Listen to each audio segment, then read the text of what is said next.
Deus quer que você reine. Cristo é a nossa redenção.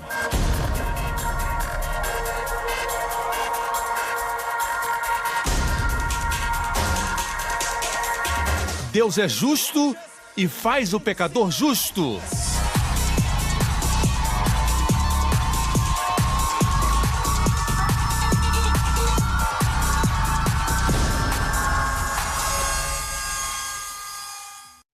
Hoje com o pastor Joseph Prince. Aleluia, é bom vê-los.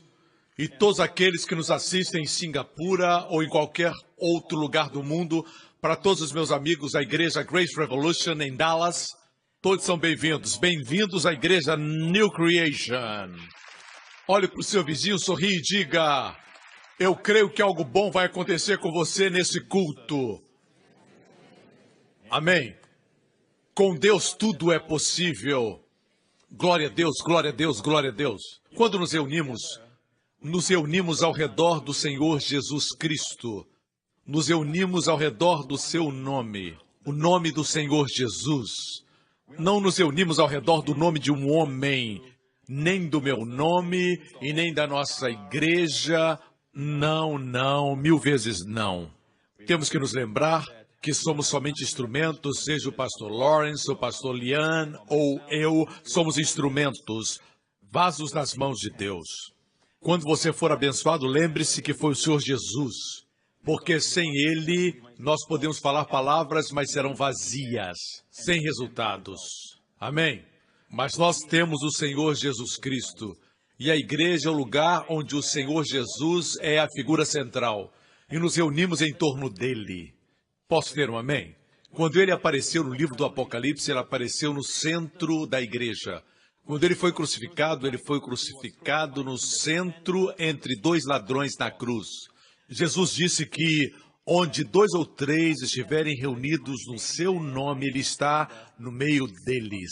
No livro do Apocalipse, quando João recebeu aquela revelação, aquela visão do Senhor, a Bíblia diz que ele viu o Senhor Jesus no meio do trono de Deus e do Cordeiro. Eu não sei como isso é possível. No meio do trono, ele viu Jesus, o Cordeiro de Deus. Ele está sempre no centro. O Pai quer que ele esteja no centro. Ele está no centro do seu casamento.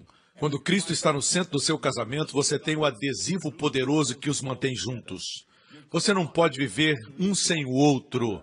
Vocês vivem um para o outro. E Cristo é o centro. Maridos, amem suas mulheres como Cristo amou a igreja. Mulheres, submetam-se aos seus maridos ou adaptem-se a ele como se fosse ao Senhor. Amém? Somente quando colocamos Jesus nessa posição é que isso é possível. Amém, igreja? Isso é muito importante. Talvez você esteja dizendo: pastor, eu estou aqui porque eu estou enfrentando uma crise de grandes proporções. Se eu não receber esse milagre financeiro esse mês, eu vou falir. Ou talvez esteja dizendo: eu tenho um filho rebelde, um adolescente, e não sei como controlá-lo. Preciso que o senhor me ajude nessa situação. E é como se você quisesse que Deus desse um choque nele e ele imediatamente obedecesse. Deus não age assim. Talvez você tenha recebido um relatório negativo do médico e você se preocupa com o seu futuro, para onde você está indo e todos os ajustes que terá que fazer. Como isso vai ajudar na minha enfermidade, pastor Prince? Os médicos já me disseram que essa condição é crônica. Bem, amigo, a resposta pode parecer muito simples, muito comum, mas a resposta se encontra no Senhor Jesus, porque Ele é a resposta. E você pergunta: como é que isso é possível? Outro dia, já que estamos falando de Jesus, eu estava lendo em Gênesis capítulo 18, onde o Senhor e os anjos foram visitar Abraão. Ou melhor, os 2 anjos estavam caminhando para Sodoma e Gomorra para destruir as cidades, mas no caminho o Senhor parou para ter comunhão com Abraão. Abraão, nessa época, em Gênesis 18, em Gênesis 17, ele havia feito 100 anos de idade. Deus apareceu a ele e se apresentou como o El Shaddai, o Deus Todo-Poderoso. E Deus lhe disse que ele teria um filho. E o Senhor mudou o seu nome de Abrão, o pai da Altitude, Abraão quer dizer pai das alturas, pai da altitude. E Deus mudou para pai das multidões, Abraão. Amém? E o Senhor disse para Abraão que faria um concerto com ele e com a sua semente. Deus já havia prometido Isaac, mas em Gênesis 18, Deus veio visitá-lo com 2 anjos. Eu estava lendo esse texto outro dia, e a Bíblia diz que Abraão estava sentado na porta da sua tenda, quando viu o Senhor e os anjos. Ele estava sentado na porta da tenda, no calor do dia. E o Senhor me disse, eu tenho uma Bíblia que tem espaço lateral e gosto de escrever. Quando você lê a Bíblia, é bom receber uma revelação do Senhor. Peça a revelação de Deus e tem uma Bíblia que tem espaço para que você possa escrever as revelações. Assim você vai ficar surpreso quando voltar a ler aquela passagem e ver como Deus fala com você. Amém? É o que Deus fala para você naquela hora. E eu escrevi assim, no calor do dia, Abraão se sentou na porta da tenda. No calor da vida, em tempos de pressões, se assente, que o Senhor aparecerá para você. O Senhor apareceu para Abraão e a Bíblia diz que quando Abraão viu ao Senhor, ele correu. Não esqueça que ele tinha 100 anos, era um ancião e estava correndo. Isso é incrível. Mas quando você vê ao Senhor, algo acontece com você. Não somente espiritualmente, mas também fisicamente. Alguma coisa, uma grande coisa, algo poderoso, algo bom sempre acontece com você quando você vê o Senhor Jesus Cristo. Amém? Mas você diz, pastor, como eu posso vê-lo hoje? Ele está no céu, à destra do Pai. Como posso vê-lo? Nós o vemos nas Escrituras. Você se lembra que no livro de Lucas, capítulo 24, depois de Jesus ressuscitar dos mortos, no mesmo dia, após ressuscitar pela manhã, a Bíblia diz que 2 discípulos, um deles era Cleopas, eu creio que a outra pessoa era a esposa de Cleopas, que era discípulo de Jesus, e eles estavam caminhando para casa quando Jesus se aproximou deles. E eles estavam tristes, deprimidos, falando dos eventos dos últimos dias, e o Senhor disse, vocês parecem estar entristecidos? A Bíblia diz que os olhos deles foram impedidos de reconhecê-lo em pessoa. A pergunta que você faz, pastor, como posso ver o Senhor se não posso vê-lo em pessoa? Vou responder agora. Os olhos deles foram impedidos de reconhecê-lo no mesmo dia que ressuscitou dos mortos. Estava lendo algum tempo atrás e eu perguntei ao Senhor, Senhor, por que o Senhor impediu os olhos deles de o reconhecê-lo? Não seria maravilhoso mostrar para eles as marcas nas suas mãos, bem como mostrar para eles o seu lado? Eles ficariam impressionados e maravilhados em ver o Senhor ressuscitado e em pessoa. Mas o Senhor começou a explicar para eles, nas Escrituras, o que constava a respeito dele. E o Senhor me disse, era mais importante para eles me enxergarem na Bíblia do que pessoalmente. Os olhos deles foram impedidos de reconhecê-lo para que eles pudessem vê-lo nas Escrituras. E ele explicou para eles o que constava a respeito dele em Gênesis, Êxodo, Levítico, Números e nos outros livros. E a Bíblia diz tudo que constava a respeito dele em todas as Escrituras. Ele compartilhou com eles e mais tarde eles disseram que sentiram o coração deles ficar aquecido. Amém?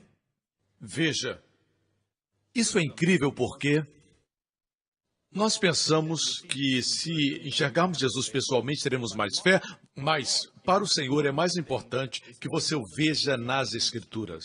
Não esqueça que os 2 discípulos estavam sofrendo de 2 aflições, por assim dizer. Jesus disse, como vocês custam a entender e como demoram a crer. Eles sofriam de tolice, que é a falta de entendimento, ou se tinham entendimento, eram lentos em crer. Nós também somos assim. Muitas vezes somos ignorantes a respeito de um certo assunto, ou conhecemos, mas demoramos a crer no que sabemos. Qual é a solução? O Senhor começou a explicar. Começando por Moisés, os 5 livros da lei, ele explicou-lhes o que constava a respeito dele. Não esqueça que isso aconteceu em um domingo, domingo da ressurreição. E eu creio que isso é algo que pastores e líderes precisam aprender, e aqui está o padrão que todos os domingos devemos abrir as Escrituras e revelar Jesus para o povo. E dessa forma, não teremos tolices, não teremos mais lentidão para crer, porque Cristo será revelado a eles. Amém? Mas, não somente isso, no final da jornada, eles tiveram a ceia.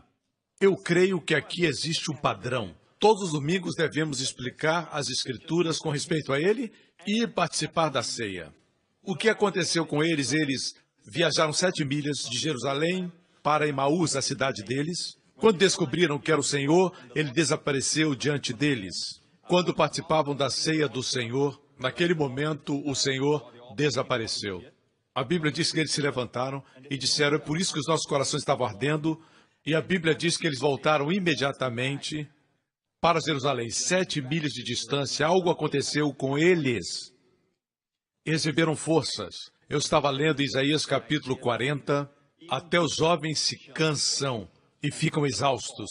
Até os jovens se cansam e ficam exaustos. Mas aqueles que esperam no Senhor renovarão as suas forças.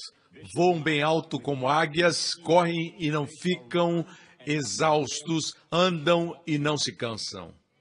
Até os jovens se cansam e ficam exaustos. Mas os que esperam no Senhor, como você está fazendo agora mesmo, você podia estar em casa assistindo o jogo na televisão, mas você veio aqui para esperar no Senhor. Aqueles que esperam no Senhor renovam as suas forças. Voam bem alto como águias. Quando os outros andam, você corre. Quando os outros correm, você voa. Voam bem alto como águias. Amém? É isso que acontece, igreja, na presença do Senhor. Quando o homem como Abraão viu o Senhor, com 100 anos ele correu. Isso é incrível. Alguém como Caleb, quando tinha 85 anos, disse, sou tão forte hoje como quando Moisés me enviou. Vamos manter nossos olhos no Senhor, mesmo quando escutamos uma pregação. Seja quem for que estiver pregando, vamos extrair Jesus dessa pregação. A Bíblia diz que somos transformados quando contemplamos a glória do Senhor. Amém? Se você estiver enfermo e contemplar a glória do Senhor, vai ser transformado de enfermidade para a saúde. Amém? Se você é uma pessoa temperamental, irritadiça, quando contemplar a glória do Senhor, vai ser transformado que nem sua esposa vai reconhecer. Isso acontece, toda verdadeira mudança acontece sem esforço. Se uma mudança é produzida pelo seu esforço, terá que ser mantida pelo seu esforço. Vamos ao texto bíblico agora, 2 Pedro, capítulo 1. Simão Pedro, servo e apóstolo de Jesus Cristo, aqueles que, mediante a justiça de nosso Deus e Salvador Jesus Cristo, receberam conosco uma fé igualmente valiosa. Graça e paz lhes sejam multiplicadas pelo pleno conhecimento de Deus e de Jesus, o nosso Senhor. Note que é para aqueles que receberam uma fé igualmente valiosa. Quando ele diz uma fé igualmente valiosa, está dizendo que todos recebemos a mesma fé que ele tinha, que Paulo tinha. É isso que Pedro disse. Uma fé igualmente valiosa? A sombra de Pedro, certa vez, diz o livro de Atos que as pessoas doentes eram colocadas ao lado das ruas e as ruas não eram muito largas. É como minha sombra que está sendo projetada sobre o pastor Gabriel. Minha cabeça está sobre o seu joelho agora. Imagine que eu fosse Pedro. Se o joelho do pastor Gabriel tivesse um problema, seria curado. Isso era o poder de Deus, não tinha nada a ver com a sombra. Era o poder de Deus demonstrado pela sombra de Pedro. Amém? Você pode dizer, pastor, Pedro é um homem de fé, mas aqui ele diz que nós obtivemos uma fé igualmente valiosa. Ele diz, mediante a justiça de nosso Deus e Salvador Jesus Cristo, a dádiva da justiça que Deus oferece, com essa dádiva vem fé igualmente valiosa. Amém? Você não tem uma fé diferente da deles. Você tem a mesma fé valiosa. Amém? O versículo 2 diz, graça e paz lhes sejam multiplicadas pelo pleno conhecimento de Deus e de Jesus. Mas, para aquela pessoa que diz, o que tem isso a ver com meu filho doente? O que tem a ver com o relatório médico, com a minha situação financeira, com a minha filha adolescente rebelde? O que tem a ver com o meu casamento que está sendo destruído? O que isso tem a ver com os meus problemas? Deixe-me dizer isso. Você pode pensar que precisa de mais dinheiro. Deus diz que você precisa de mais favor. Você pode pensar que precisa de uma vitória. Deus diz que você precisa de mais favor. Graça multiplicada. Graça é favor. Favor de Deus. Graça é Deus favorecendo você. Amigo, existia um jovem escravo chamado José no tempo do Egito. A Bíblia diz que ele foi diante de Faraó, o homem mais poderoso do maior império daquela época no planeta Terra. Ele ficou diante do rei Faraó. Faraó, na verdade, era o seu título. E, em somente 1 hora, ele possuía o favor de Deus na sua vida. Não tinha dinheiro, talvez estivesse lá com uma roupa bem barata, roupa de escravo. E, no período de 1 hora, ele se tornou governador do Egito, co-regente do rei. Ele tinha todo o Egito sob o seu controle. O que aconteceu? A graça de Deus. Deus deu a José favor com Faraó. Houve um concurso de beleza. A rainha Vasti era a antiga rainha do império dos Medos e Persas. O rei era Assuero. A rainha se comportou mal e o rei a despediu. Ele estava buscando uma nova esposa. E a Bíblia diz que entre todas as mulheres lindas do reino da Pérsia, uma se destacou. Seu nome era Esther. A Bíblia diz que Deus deu a Esther favor diante do rei. Amém? É isso que você precisa. Você precisa mais favor. O que você precisa não é mais dinheiro. Pastor, começamos agora, precisamos de dinheiro. Não, o que você precisa é o favor de Deus sobre a sua vida. Não somente isso, esse favor vai ser multiplicado, pode ser aumentado. Quem quer favor multiplicado, não se satisfaça com o favor que já recebeu. Receba multiplicação, receba mais, de forma exponencial, amém? Glória a Deus, aleluia. Eu me lembro que certa vez estava numa livraria na América. Wendy estava comprando e eu estava na livraria como é habitual. E eu estava vendo os livros e vi um livro que falava sobre liderança cristã. E esse autor cristão estava dizendo que José prosperou porque ele fez um bom planejamento, era diligente e tinha um sentido de negócios. Algo assim. E eu pensei comigo mesmo, eu nunca li isso na Bíblia. O que a Bíblia diz é que Deus deu a José favor. É claro que José sabia planejar, conhecia negócios, mas o fato é que isso não é mencionado na Bíblia. A Bíblia diz que Deus deu a José favor diante de Faraó. Amém? Assim, igreja, vamos ficar com a Bíblia. Você não precisa mais dinheiro, precisa mais favor. O dinheiro vai aparecer. Amém? Você não precisa de mais lealdade dos seus empregados, mais diligência. Precisa mais favor diante deles. E eles serão leais. Amém? Se eu pudesse abrir os olhos de vocês para ajudá-los a ver que, no casamento de vocês, a questão não é mais entendimento por parte do seu cônjuge, mas favor aos olhos dele. Amém? Posso ter um amém?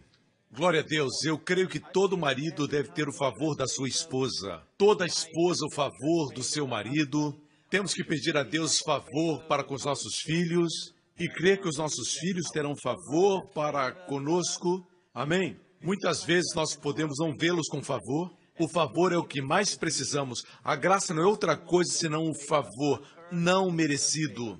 Quando você lê que Jesus é cheio de graça, não está dizendo que Jesus é cheio de favor não merecido. Amém? A graça que ele possui é para nos entregar. O favor que está em nós é o favor não merecido que recebemos. Vou repetir. Quando a Bíblia fala de graça com respeito a Jesus, é Jesus sempre dando a graça. Quanto a nós, é sempre nós recebendo graça e favor que nós não merecemos. Posso ter um amém? Glória a Deus. Agora, se vocês entenderem isso, entenderão muitas coisas na Bíblia. Porque o assunto principal da Bíblia é favor, graça. A palavra para hoje é graça. Na verdade, o Senhor falou comigo a respeito desse sermão. Quando eu pedi essa palavra, Ele me falou em voz alta.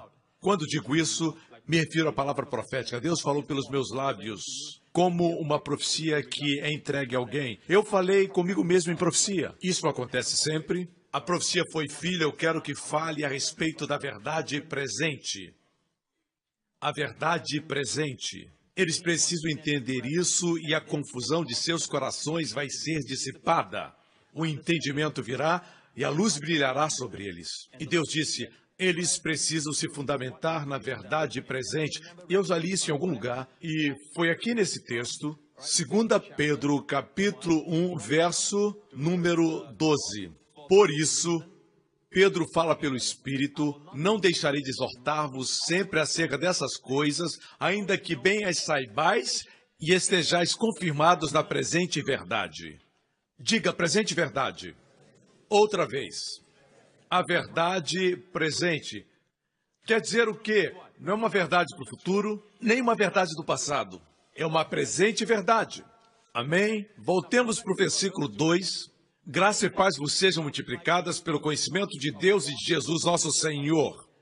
A próxima coisa é paz. No grego, irene. Irene. No hebraico, paz é shalom. Significam a mesma coisa, porque na Septuaginta, a versão grega do Antigo Testamento, onde aparece paz é irene. Mas shalom é a palavra pleno, completo. A palavra são, sem doença, completo, pacífico, harmonioso, pleno. Você lembra quando o filho da Sunamita morreu de insolação? O rapaz que morreu de insolação, ela buscou o profeta de Deus, Eliseu. Você lembra o que ele disse?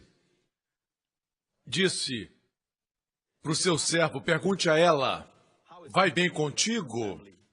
Quando Geazi perguntou a ela sobre sua família, ela respondeu assim, vai bem, vai bem.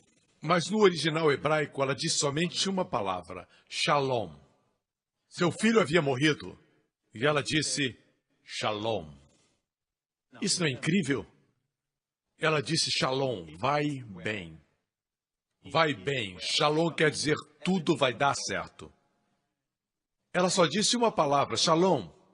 Isso é incrível, irmãos, porque shalom significa tudo na vida é harmonioso. É isso que disse Pedro. Graça, paz, plenitude, saúde sejam multiplicadas pelo conhecimento de Deus e de Jesus, nosso Senhor. Muitos pensam que graça e paz são multiplicadas quando fazemos mais. Não é por fazer mais e nem por orar mais, nem por se sacrificar mais, mas ver mais Jesus. Pelo conhecimento de Deus e de nosso Senhor Jesus Cristo, ou seja, o conhecimento de Jesus, nosso Salvador.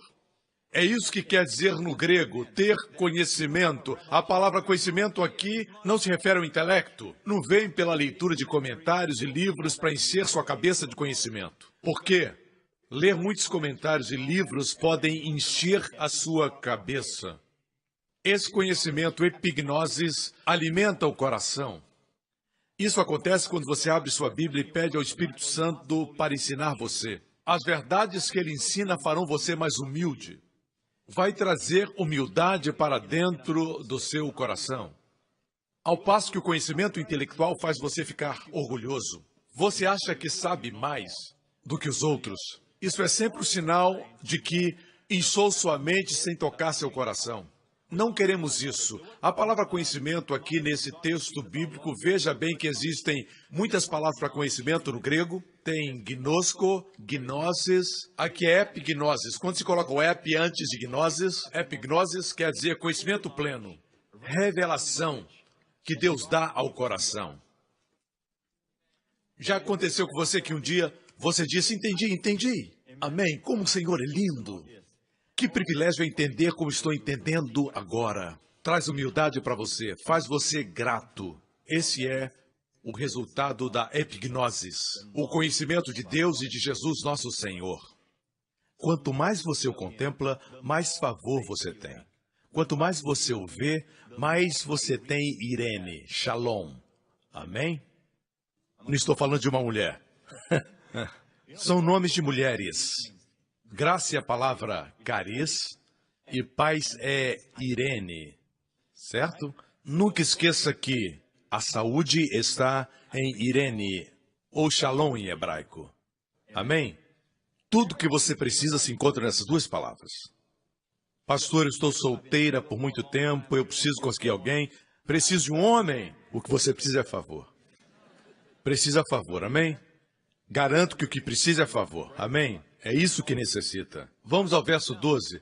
Diga presente verdade. Por isso não deixarei de exortar-vos. E ele quer que estejamos confirmados na presente verdade. Ele continua, eu tenho por justo, enquanto estiver nesse tabernáculo, ele falava do seu corpo, enquanto estiver nesse tabernáculo, despertar-vos com admoestações, sabendo que brevemente hei de deixar este meu tabernáculo, como também nosso Senhor Jesus Cristo me tem revelado. Eu acho interessante que homens de Deus como Pedro, Paulo, todos eles sabiam quando chegava o seu tempo. Sabiam que morreriam. A morte não era algo súbito para eles, sabiam quando iam morrer. Eu creio que na vida do povo de Deus esses dias vão chegar. Você não será surpreendido, você saberá, mas não é isso que esperamos. A postura do crente é esperar o arrebatamento. O Senhor Jesus está voltando para nós. Posso ser um amém, igreja? Assim fala da presente verdade. Versículo 15. Mas também eu procurarei em toda a ocasião que depois da minha morte tenhas lembrança dessas coisas. Depois da minha morte. Uma vez mais, ele os exorta, vejamos o versículo 12, que estivessem confirmados nessa presente verdade. Se você me perguntasse qual é o seu ministério, pastor, por que o senhor enfatiza o que o senhor enfatiza? Por causa da presente verdade. Prego no Antigo Testamento? É claro que eu prego. Prego muito sobre o Antigo Testamento. Alguns pensam, ele é um pregador da graça, ele prega muito sobre as epístolas de Paulo. Não, prego muito sobre o Antigo Testamento. Aqueles que estão comigo há mais de 5 anos sabem muito bem disso. Eu falo mais a respeito do Antigo Testamento do que pessoas que não acreditam na graça. O fato é que as pessoas não entendem o que é a presente verdade. Deixe-me levá-lo a uma jornada e você vai entender. Me siga e em pouco tempo vai entender. O que até seminaristas não entendem. Está pronto? Ok. Qual era a presente verdade quando Deus criou o homem? Qual era a presente verdade naquela época? Deus disse, todas as coisas na terra, todos os animais, todos os frutos, todas as coisas lindas que foram criadas, o homem foi o último criado para usufruir. Tudo é para você, Adão, e para Eva. Os dois vão ser beneficiários de tudo que eu criei. Governem, conquistem e dominem. Uau! Eles não eram milionários ou bilionários.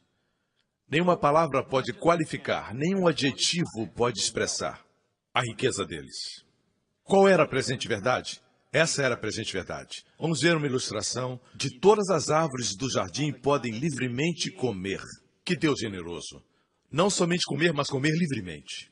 Mas da árvore do conhecimento do bem e do mal, dela não comerás.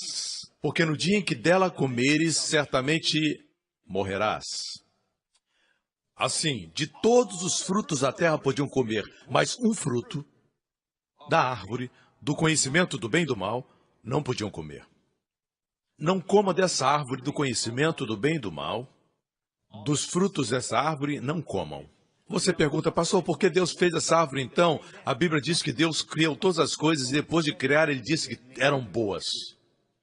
O que precisamos entender, irmãos, é que a equidade e a justiça demandam que um Deus santo, que um Deus que é justo, permitisse que o homem, que não foi criado como um robô, mas como um ser com livre arbítrio, alguém que possuía vontade própria, possuía liberdade de escolha. Contudo, se Deus cercasse o homem com todas as coisas que eram boas, apesar de dar ao homem livre escolha, e o cercar de coisas que eram boas, veja, uma das melhores formas de ajudar as crianças é dar para elas poder. Uma criança que tem 3, 4 anos, dê a elas alguma autoridade. Faça-as se sentirem poderosas. E como você faz isso? Diga, você quer escovar os dentes agora ou depois de assistir o desenho? Vai ter que escovar. Mas você dá uma escolha. As 2 escolhas são escolhas dos pais.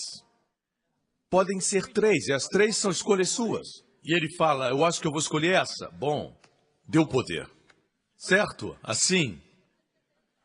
Eu fazia isso com Jéssica, dava ela algum poder e ela se sentia muito importante. Amém? O fato é esse, mas se as escolhas que Deus ofereceu aos homens não tivessem nada de mal, não devia falar mal. Deus declarou que até a árvore do bem e do mal era boa. Deus viu que era boa, mas não era boa para o homem. Só Deus pode lidar com o conhecimento do bem e do mal, porque o homem mesmo hoje, com todos os avanços da ciência, da tecnologia, as mentes mais brilhantes não podem resolver os problemas do mundo hoje. Mas chamam o branco preto, preto branco. Isso é incrível, apesar dos avanços, estamos regredindo. Não vamos entrar nesse assunto, ok? Mas o fato é esse. Quando olhamos para Adão e Eva, Deus colocou uma árvore para que eles tivessem escolha. Ou não teria o livre-arbítrio, ok? Vocês entendem isso? Vamos continuar. Essa era a presente verdade daquela época. Se Adão não tivesse pecado e tivesse vivido por milhares de gerações, ele estaria vivo, não teria morrido. Não morreria, a morte veio pelo pecado. Adão estaria vivo e jovem. Não haveria envelhecimento, ele estaria jovem, sem destruição, e por gerações, gerações e gerações, chegaria a nossa geração e estaríamos ainda no jardim. Estaríamos vivendo uma vida perfeita, sem hospitais, nada seria corrompido, nada enferrujaria, e estaríamos vivendo a presente verdade daquela época. E qual era? Usufrua tudo que Deus fez, coma de todas as árvores que Deus criou, mas não coma daquela árvore. Se estivesse no jardim, estaria ensinando na minha função de pastor, amém? Que maravilhoso é usufruir toda a bondade de Deus, que bênção obedecê-lo, mas que tínhamos que ter cuidado com as consequências de comer daquela árvore, do conhecimento do bem e do mal. É isso que estaria pregando. Você entende? Essa era a presente verdade. Se eu voltasse no tempo e dissesse, vocês têm que crer em Jesus Cristo, eles diriam, em quem? Não era a presente verdade. Se eu voltasse ao tempo de Adão e Eva, qual seria a verdade presente? Não coma dessa árvore. Adão, acorde! Alguém que eu amo morreu. Tem crianças que estão doentes no hospital. Adão, não coma. Se você soubesse as consequências, alguém tinha que fazer um filme sobre isso. Amém? Essa era a presente verdade. Você não podia dizer para ele, Adão, creia no Senhor Jesus, apesar dessa verdade ser maravilhosa, seria a verdade futura para eles. Não se pode viver a verdade futura no presente. E a verdade deles naquela época é que não podiam comer da árvore. Vamos imaginar um pouquinho. Pense aqui comigo. Suponhamos que Eva chamasse Adão de idiota. As Evas de hoje fazem isso, certo? O que afirmei aqui é que se Eva chamasse Adão de idiota, certo? Isso é pecado, os homens concordam. Certo, homens? Isso é um pecado, mas eles perderiam o jardim? Seria um pecado que iria trazer penalidade se Adão mentisse. Ele dormiu demais e não cuidou do jardim. E Eva perguntasse, onde você estava? E ele, eu estava plantando morangos. Ele mentisse. Perderia o jardim? Não. Não. Naquela época não existiam os 10 mandamentos. A única condição é que não podiam comer daquela árvore. Essa era a verdade presente para eles. Vocês me escutam? O que aconteceu foi que Adão pecou contra Deus, certo?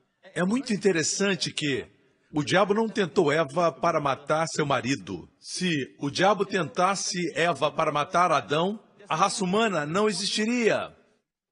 Parece que o diabo não pode tentar além do mandamento. A força do pecado é a lei. A única área que Satanás pode trabalhar é através da santa lei de Deus. Vamos chegar nesse tema daqui a pouco. Assim você viu qual era a presente verdade naquele tempo, no início da criação. Sabemos que Adão pecou e por causa do pecado, a enfermidade veio, a destruição veio, a pobreza veio, o envelhecimento, a morte.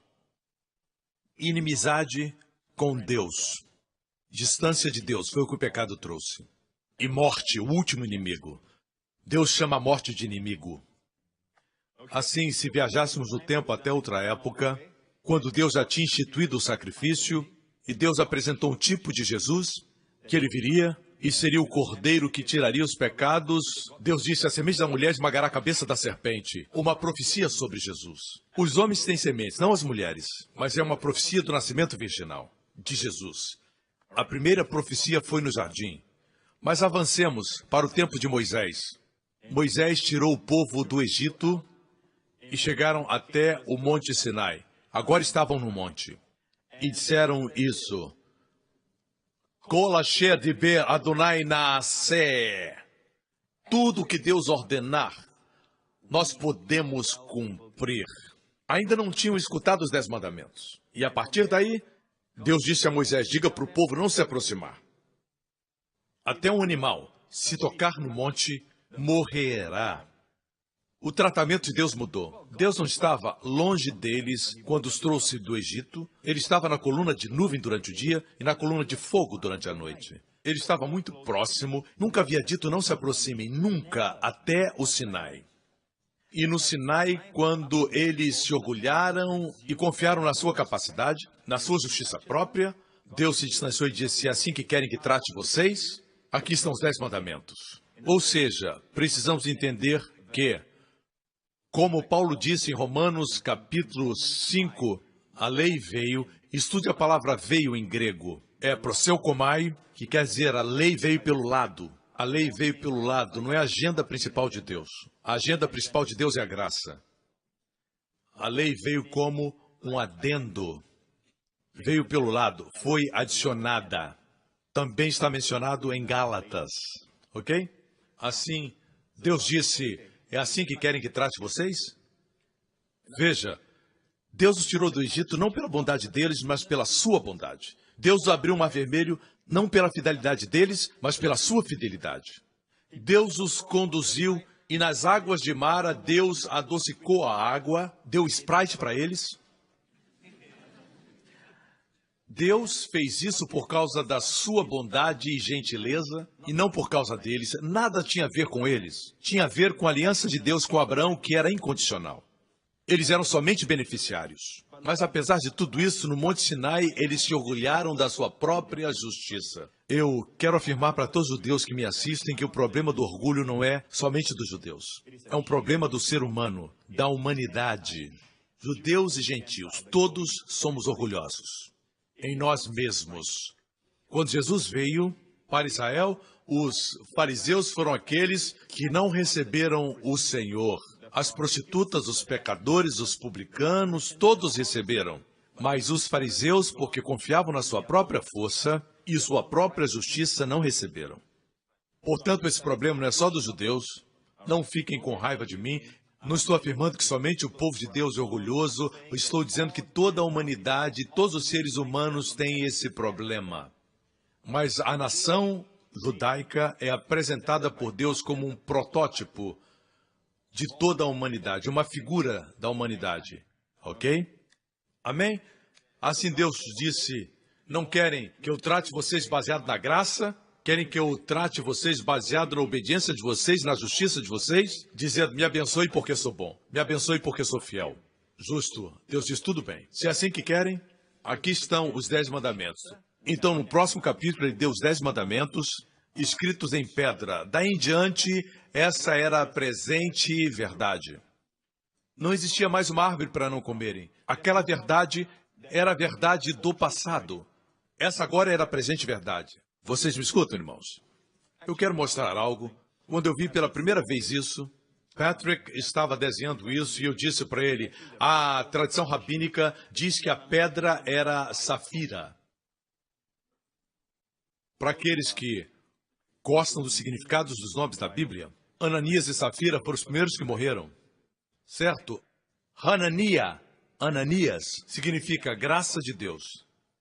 O nome Safira, literalmente, é pedra de safira. Quando se mistura a lei e a graça, produz morte. Foi o que aconteceu no início da igreja. Eu quero acrescentar que, a propósito, existiu um outro Ananias. Um outro graça de Deus, Ananias. Deus usou sem a Safira. Ele abriu os olhos do grande legalista do seu tempo Saulo, que se tornou Paulo. Quando os olhos de Paulo foram abertos, ele viu Ananias, a graça de Deus. Assim, a lei foi escrita na pedra de safira. Percebemos isso quando a Bíblia diz que Moisés desceu do monte e os líderes estavam com ele e Deus comeu com eles. E debaixo dos pés de Deus havia como que uma pavimentação de pedra de safira. As tábuas eram de safira. Eu li em um livro de geologia quando eu estava em Londres.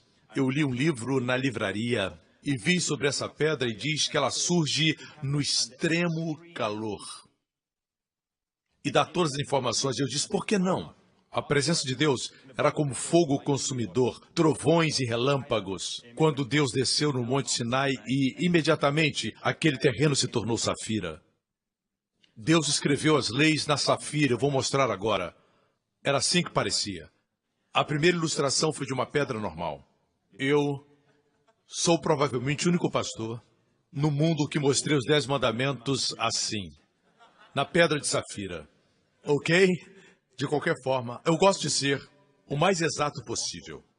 Assim, esses são os 10 mandamentos, os 10 preceitos da lei do Senhor. Aqui estão os 10 mandamentos. Ele durou por 1500 anos, até que Jesus veio. Assim teve a duração de 1500 anos, ok? A lei.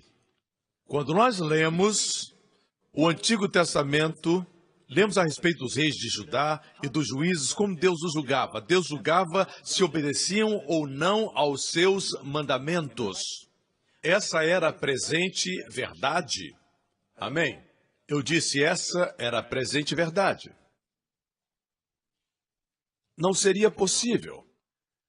Se eu voltasse no tempo, eu não podia ir a eles e dizer assim, graça, irmãos, não estamos mais na lei. Não poderia fazer isso. Não era a presente verdade. Tinha que observar os 10 mandamentos. Na verdade, nenhum deles observou internamente. É impossível.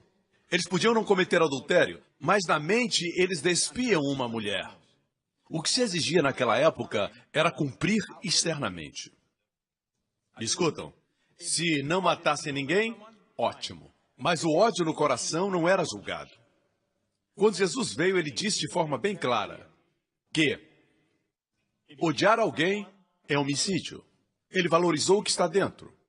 Se você desejar uma mulher, é adultério. Você me acompanha, irmão? Se eu voltasse no tempo, pregaria a presente verdade. Se eu tivesse uma igreja, por exemplo, não existia igreja naquela época, mas, digamos que eu tivesse uma igreja, o que ensinaria seria os 10 mandamentos. Ensinaria a confessar os pecados todos os dias. Ensinaria a oferecer os cordeiros, escolher bem o seu cordeiro. Uma série de mensagens, como escolher o cordeiro. Amém? Eu ensinaria a circuncidar seus filhos.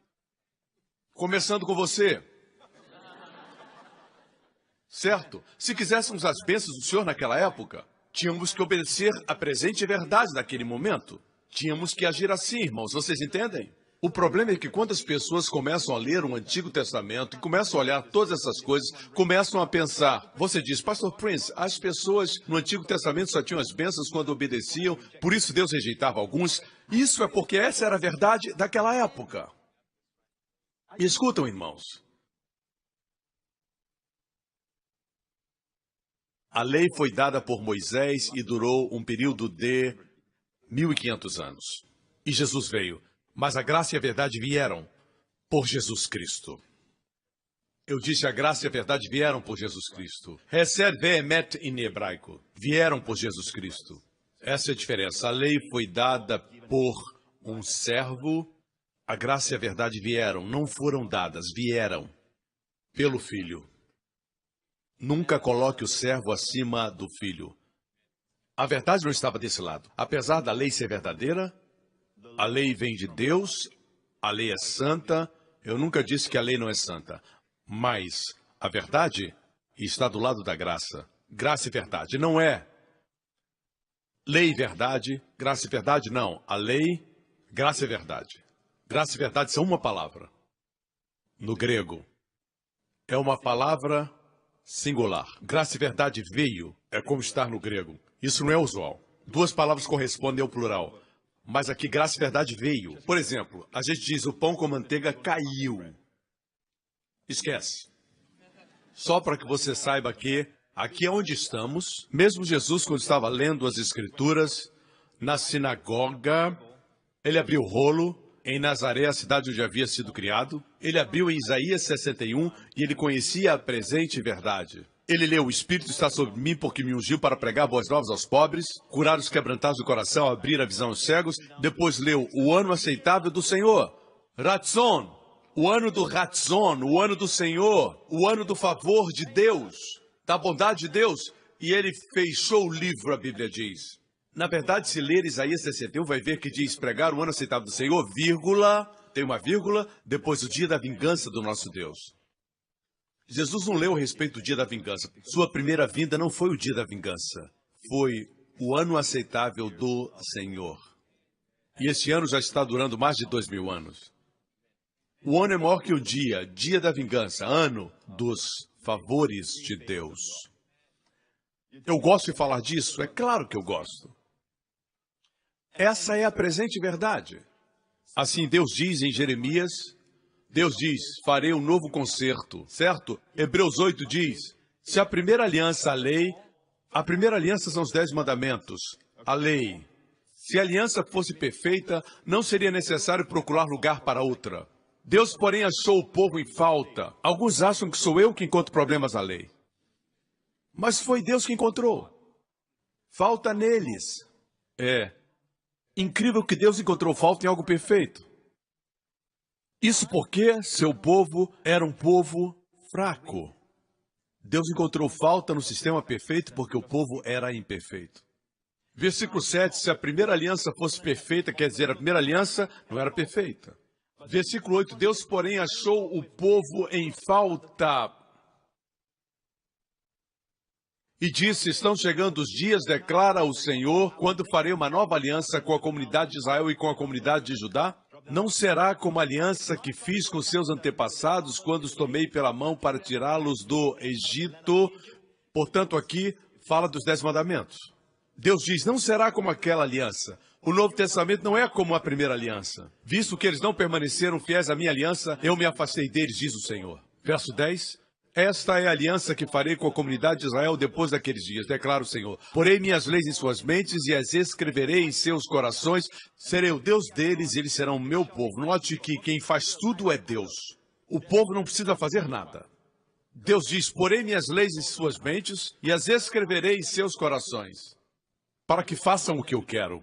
Imagine se eu pudesse colocar em Justin e Jessica, e eles são crianças boas, só para ilustrar. Se, por exemplo, eles não quisessem comer espinafre, eu colocasse o desejo de comer espinafre. É isso que Deus está dizendo.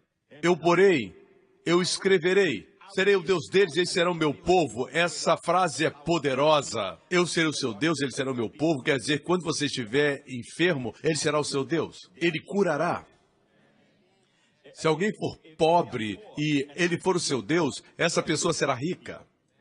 Quando eu falo de riqueza, não traga para sua mente essa ideia de materialismo. Me refiro a ser abençoado para ser uma bênção. Ok? Ninguém mais ensinará o seu próximo, nem o seu irmão, dizendo: conheça o Senhor, porque todos eles me conhecerão, desde o menor até o maior. Ninguém precisará ser ensinado, porque as pessoas terão conhecimento do Senhor no interior. Todos terão conhecimento intuitivo do Senhor. Mesmo quem não conhece a Bíblia saberá que é algo diferente com esse pregador, com essa pessoa. Entendem? Amém. Temos muitos testemunhos de pessoas que vêm aqui, mesmo sem conhecer a Bíblia, quando eu prego da Bíblia, eles dizem: é isso que eu acredito. É isso que eu sei. Não conheço a linguagem.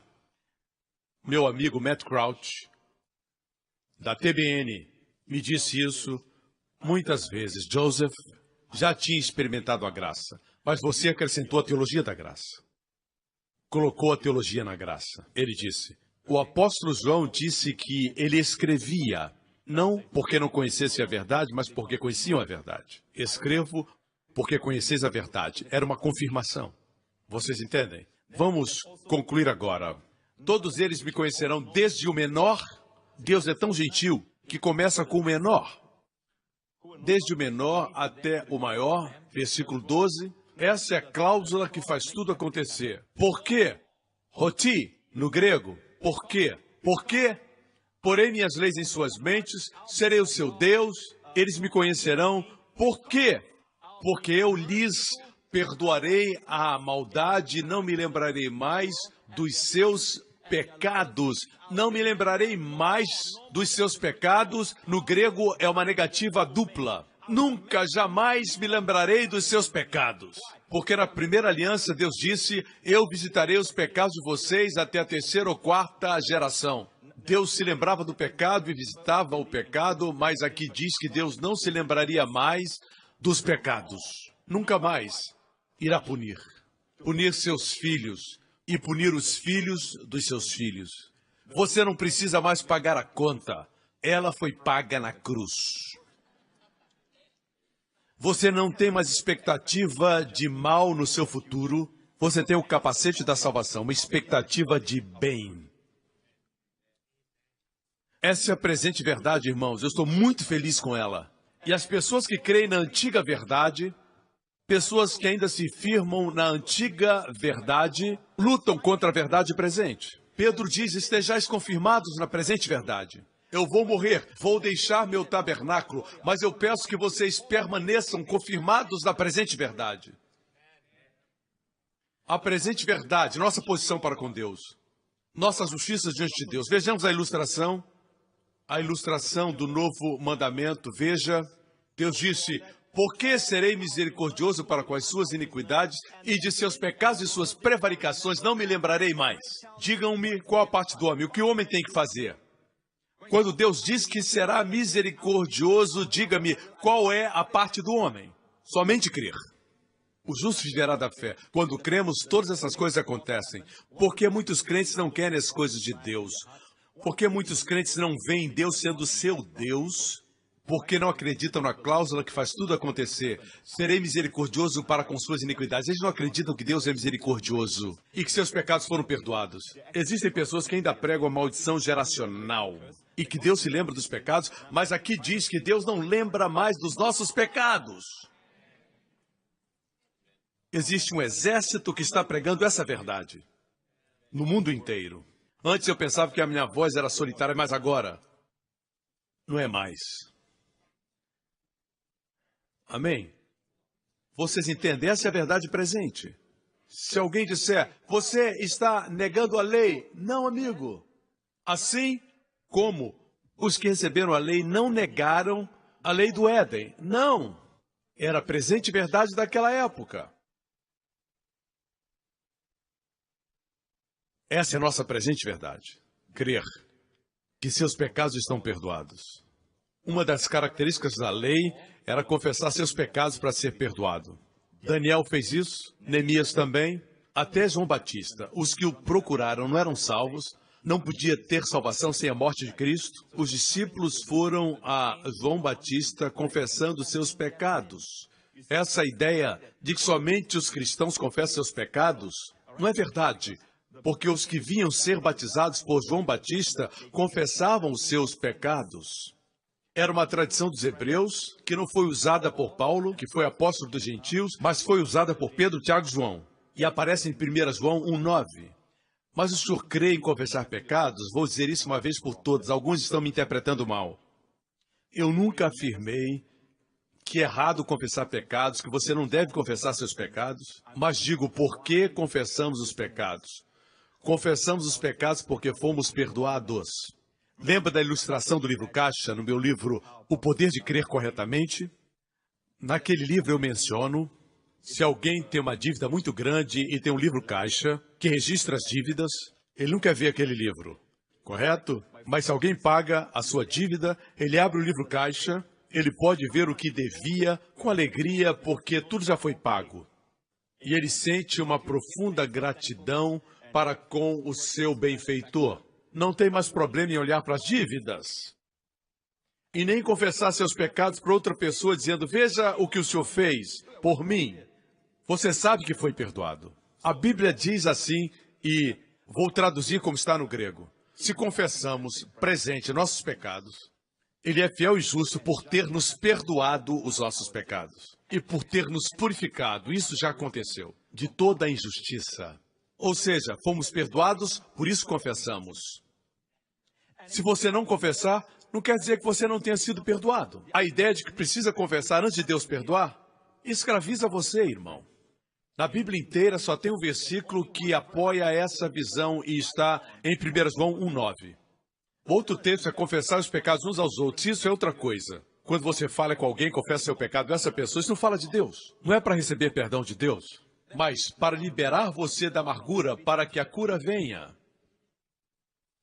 Não existe esse ensinamento. Quando Paulo escreveu para a igreja mais carnal de todas, em nenhuma das cartas inspiradas, e ele escreveu muitas, ele não disse nenhuma vez, confessem seus pecados. Paulo omitiu alguma coisa? O que eu estou tentando dizer não é que sou contra a confissão de pecados, mas sou contra a ideia de confessar para ser perdoado. Tem que lembrar de todo pecado para confessar. A propósito, se quiser lembrar todos os seus pecados, você pode. Não diga, eu confessei o que lembrei, o que não lembrei está perdoado. Não seja preguiçoso. Se ajoelhe e peça a Deus para lembrar para você todos os pecados que você cometeu. Se quiser fazer isso, faça, mas faça de verdade. Ou então não vai ser perdoado. Eu me oponho a esse ensinamento. Eu creio que confessamos porque fomos perdoados. Nossa dívida já foi paga, não devemos nada. Eu posso dizer para um irmão, eu tenho um problema com o meu temperamento. Me ajude em oração, irmão. Posso falar com liberdade porque eu fui perdoado. Quando eu tenho um problema, tenho que convidar meu irmão para me ajudar em oração. Por que não posso reconhecer o problema? Muitos são defensivos. Quanto às suas fraquezas, quando se menciona o problema, eles reagem. Porque não têm total segurança que estão perdoados. Alguns têm medo de compartilhar suas fraquezas ao seu cônjuge. Temem que o amor diminua. Alguns têm essa ideia, mas a verdade é que, quando amamos, compartilhamos.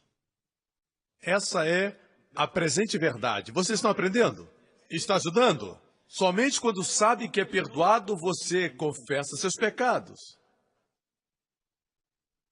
Amém? Nós não nos importamos em confessar nossos pecados. Mas confessar os pecados não liberta você dos seus pecados.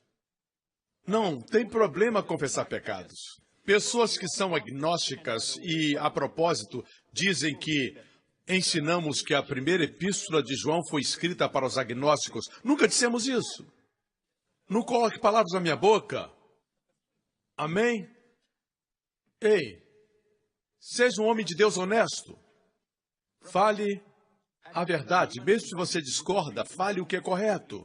O que eu disse foi isso. O primeiro capítulo foi escrito para os agnósticos. O que ouvimos, o que os nossos olhos viram, o que tocamos com as nossas mãos. Agnósticos não creem que ele veio em carne. Vos anunciamos. A quem? Para que também tenhas comunhão conosco. Se nós dissermos que não temos pecado, mentimos e a verdade não está em nós. Era para crentes? Os agnósticos negavam que tinham pecados. Se confessarmos nossos pecados, demonstra que fomos perdoados e fomos purificados. Se dissermos que não temos pecado, ele diz, a verdade não está em nós. Veja, comparou e contrastou. Se dissermos, fala com quem? O primeiro capítulo foi escrito para os agnósticos na igreja, porque todas as epístolas naqueles dias eram lidas publicamente.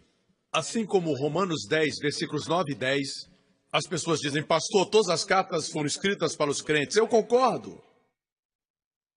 Eu creio que todas as epístolas foram escritas para os crentes. Concordo. Mas algumas porções na misericórdia e na bondade de Deus, Deus se dirigiu aos descrentes entre os crentes. Por exemplo, Romanos 10, versículos 9 e 10. A saber, se com a tua boca confessares ao Senhor Jesus e em teu coração creres que Deus o ressuscitou dentre os mortos, serás salvo. Para quem escrevia? Para os crentes? A Epístola aos Romanos, que eu acabei de citar, foi escrita para os crentes, para os santos em Roma. Nesse texto, com quem está falando? Com os descrentes. Na igreja. Assim como eu também, quando prego, às vezes me dirijo aos descrentes. Mas minha pregação é para os crentes. Assim, quando escutar essa tolice de que nós ensinamos que 1 João foi escrito para os agnósticos, é mentira. Mas no capítulo 1, ele não fala meus filhinhos. Só fala do capítulo 2 em diante.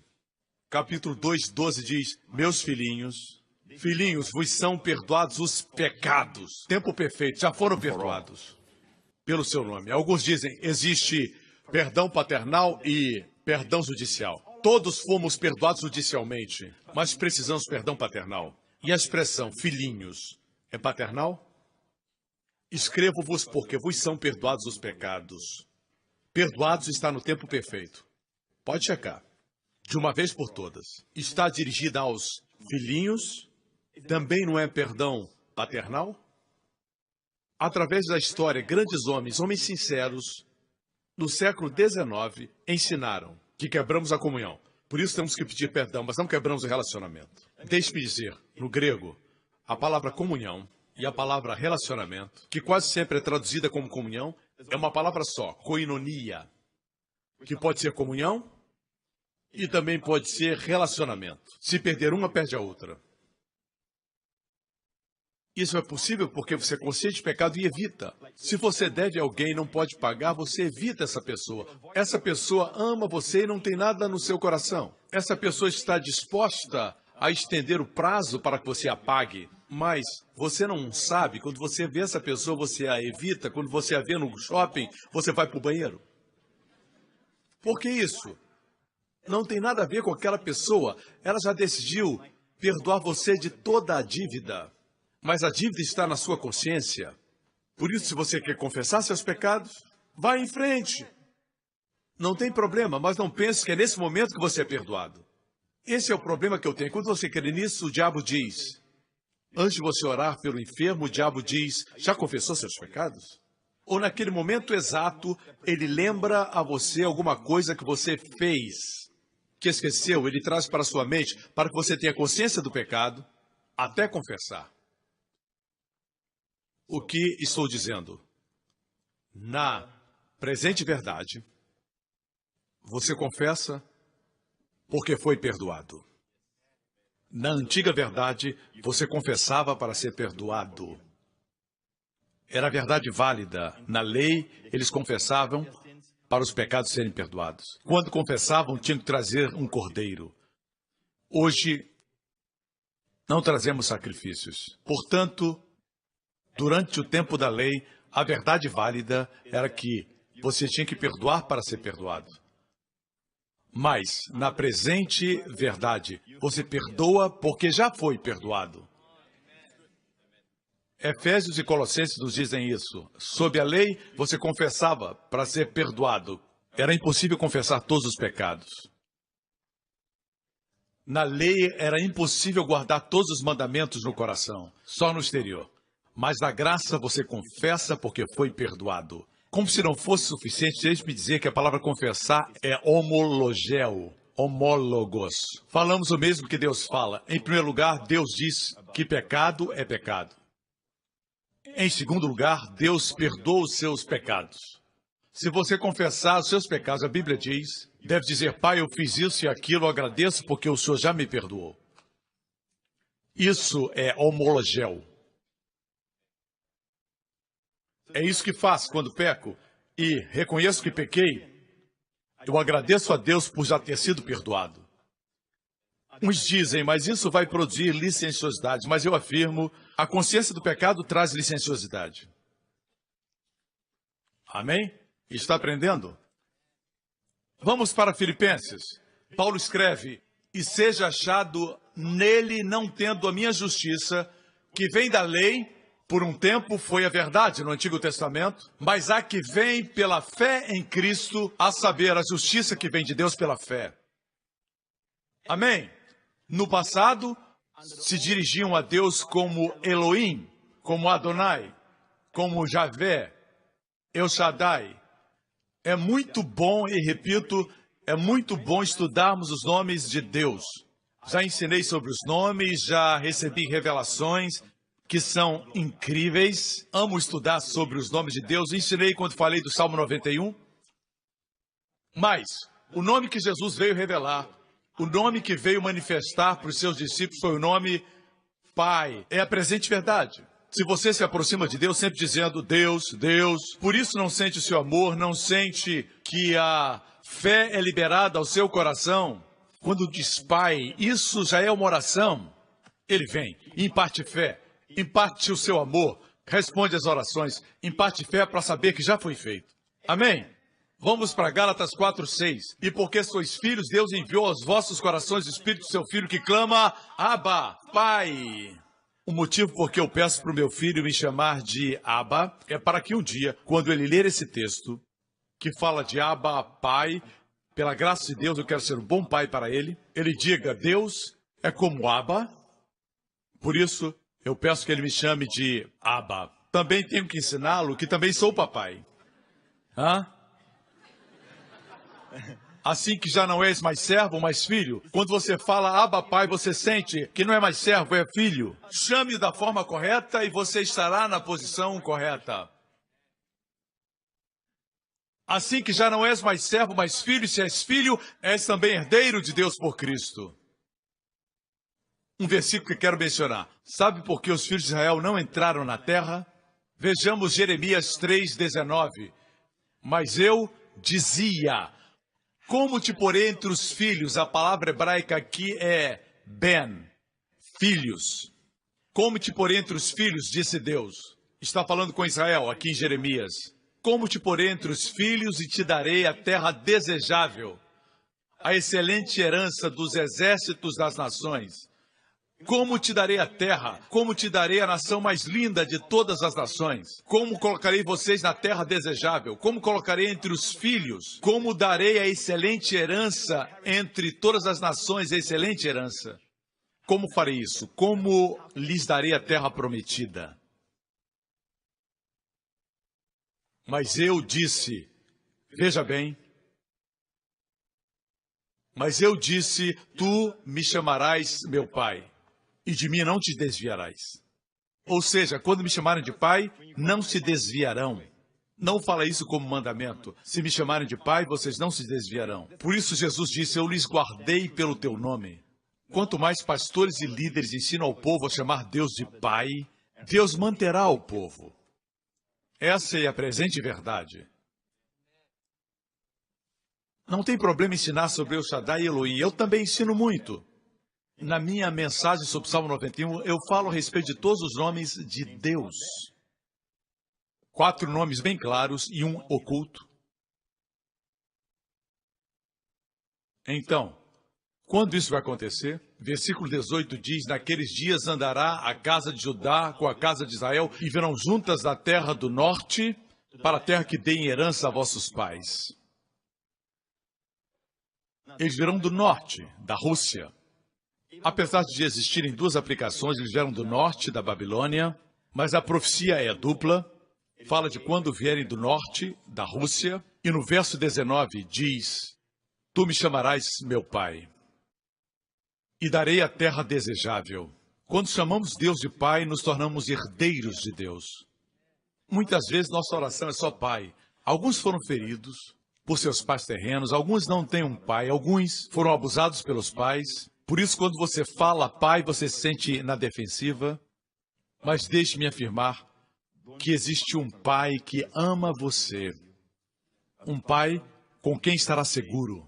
Não precisa fazer longas orações. Somente diga, pai, papai, Deus pai, Abba pai. Tem pessoas que ficam chateadas quando falamos papaizinho. Eu tenho comigo o testemunho de um rapaz que estava deprimido em drogas. Eu gostaria muito de ler para vocês, mas não há tempo. E sua vitória veio quando ele reconheceu a graça e a revelação do Pai. Foi liberto das drogas e da depressão. Com 17 anos, escreveu esse testemunho. Hoje é bem pregado. Ele recebeu a revelação de Deus como Pai. Como te porei entre os filhos, como te darei a terra desejável, a excelente herança, quando me chamares pai. Vamos concluir com uma passagem mais. O segredo da porção dobrada. Quantos querem a porção dobrada da unção? Eu falei da graça e da paz multiplicadas, aí está a porção dobrada. Concluo com outra porção dobrada. Vejamos, 2 Reis 2, versículo 8. Elias está para subir.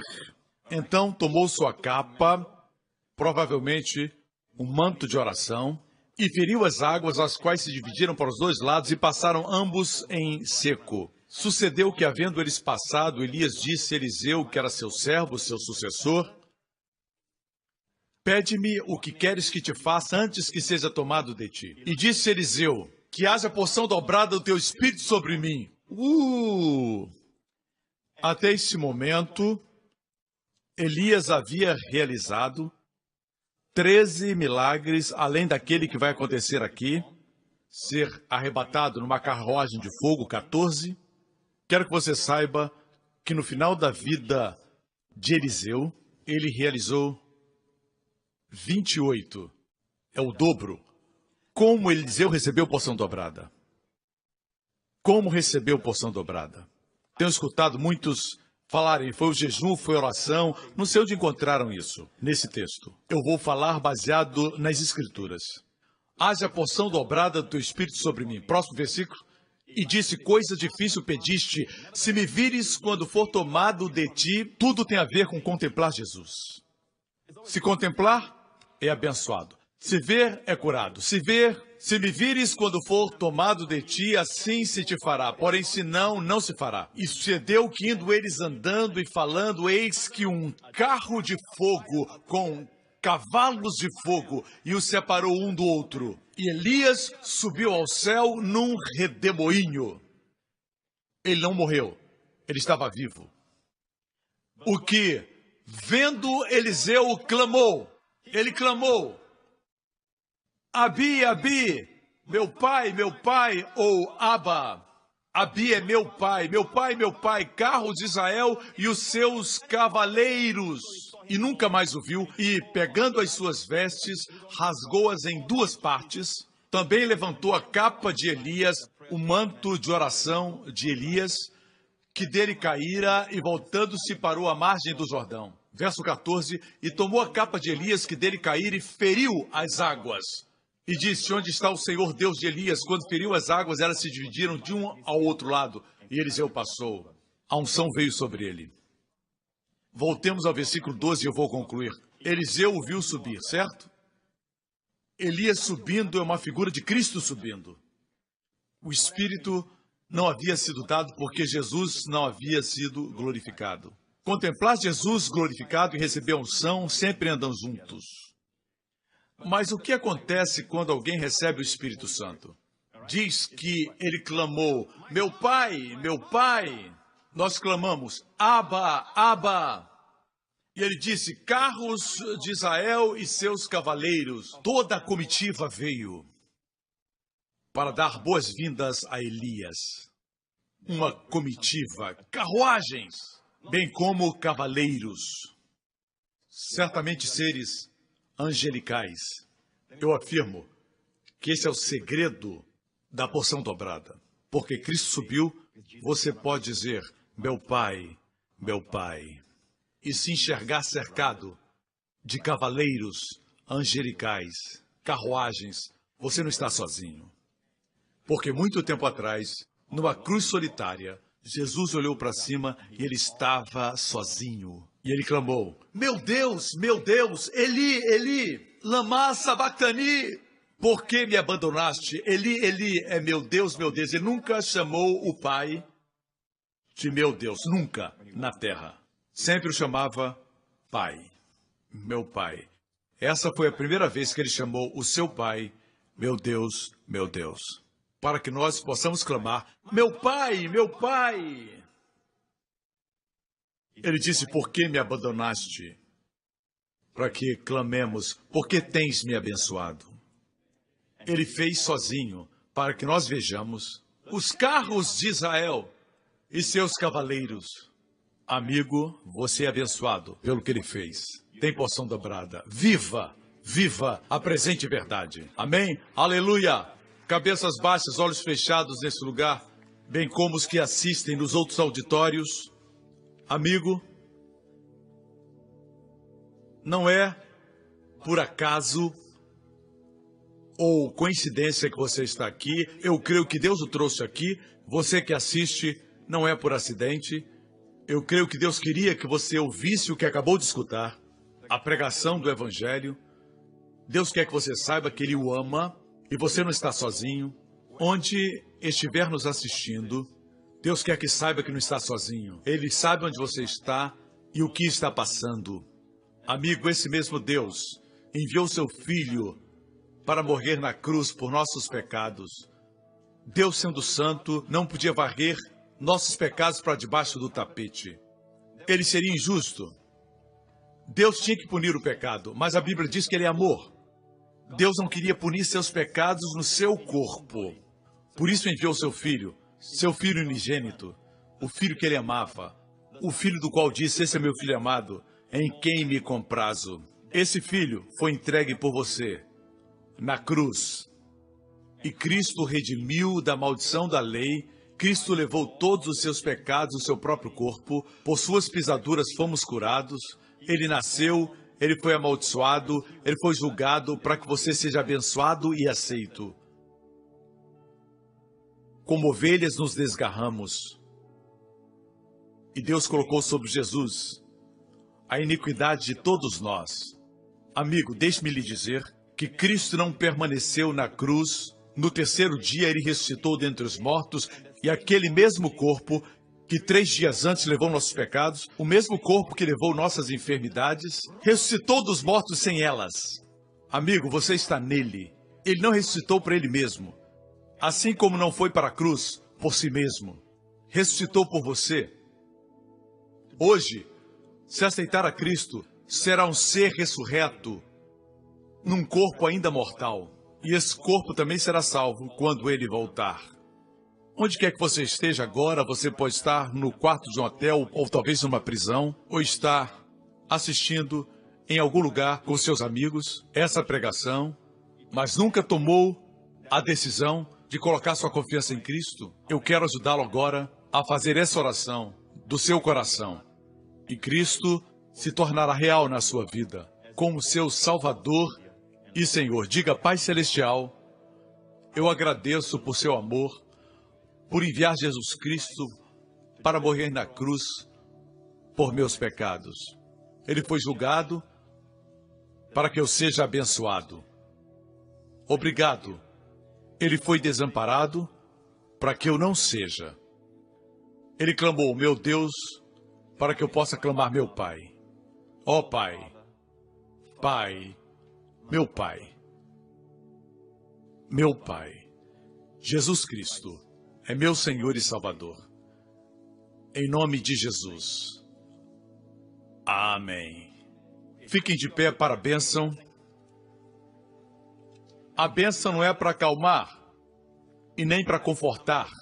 A bênção é para impartir. Nós cremos que a bênção vai desencadear eventos na segunda, na terça, na quarta. E o que o diabo planejou, Deus vai redirecionar. Amém? Os planos do diabo vão ser frustrados. Amém? Por isso nós abençoamos. Glória a Deus. Nessa próxima semana, com a autoridade com a qual estou investido, por meu Pai Celestial e como pastor dessa igreja local, a autoridade vem do sumo pastor. Que as bênçãos de Deus alcancem sua vida nesta semana. O Senhor abençoe você com as bênçãos do pai Abraão, as bênçãos de Deuteronômio 28.